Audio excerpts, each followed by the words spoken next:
Jadi di video kali ini kita akan membahas tentang teori pendidikan behaviorism itu. Jadi Aswan, apa sih teori behaviorism itu dalam dunia pendidikan? Nah, jadi teori behaviorism itu merupakan salah satu pendekatan dalam psikologi pendidikan yang sangat menekankan pada perilaku yang dapat diamati dan diukur. Teori ini beranggapan bahwa belajar adalah suatu proses perubahan perilaku yang terjadi sebagai akibat dari interaksi dengan lingkungannya. Jadi teori behaviorism tadi itu adalah sebuah teori pendidikan yang berfokus pada psikologi pendidikan. Jadi mengenai teori behaviorism itu apa saja konsep-konsep dasar yang ada di dalamnya?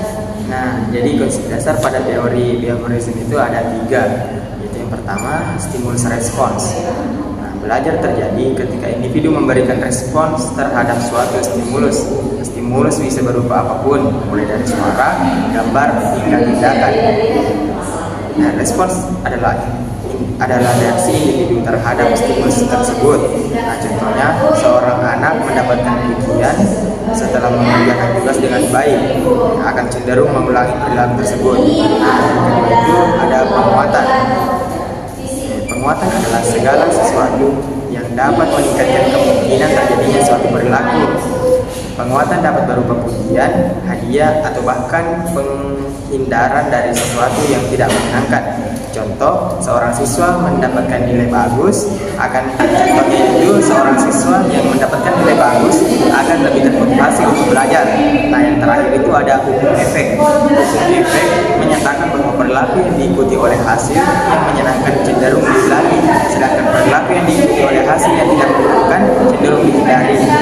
Nah, jadi seperti itu konsep dasar pada teori behaviorism ini. Jadi teori behaviorism itu mempunyai 3 hukum dasar, yaitu stimulus respon, penguatan, dan hukum efek.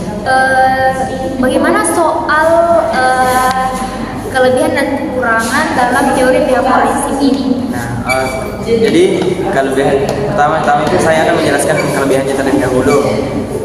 Yang pertama itu fokus pada hasil yang dapat diamati. Teori ini menekankan pada perilaku yang dapat dilihat dan diukur sehingga mudah untuk diuji dan diterapkan.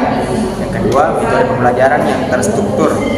Pendekatan yang sistematis dan terstruktur memudahkan dalam merancang program pembelajaran. Yang ketiga, efektif untuk mengubah perilaku. Prinsip penguatan positif dan negatif terbukti efektif dalam mengubah perilaku baik pada anak-anak maupun orang dewasa. Dan yang terakhir, berbasis bukti empiris. Teori ini didukung oleh banyak peneliti dan eksperimen sehingga kredibilitasnya tinggi.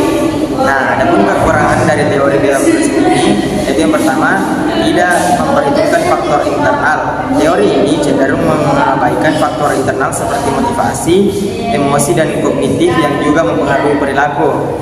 Nah, yang kedua, terlalu mekanistik. Manusia dianggap sebagai makhluk yang pasif yang hanya merespons stimulus sehingga mengabaikan aspek kreativitas dan pemecahan masalah. Yang ketiga, kurang menekankan pada pembelajaran yang bermakna, fokus pada perilaku yang tampak dapat mengabaikan pemahaman mendalam tentang konsep. Dan yang terakhir, potensi penyalahgunaan. Penerapan penguatan negatif yang berlebihan dapat menimbulkan efek samping yang tidak diinginkan. Nah, jadi itulah tadi kekurangan dan kelebihan dari teori behaviorism ini. Jadi itulah tadi kelebihan dan kekurangan dari teori behaviorism, dan kita dapat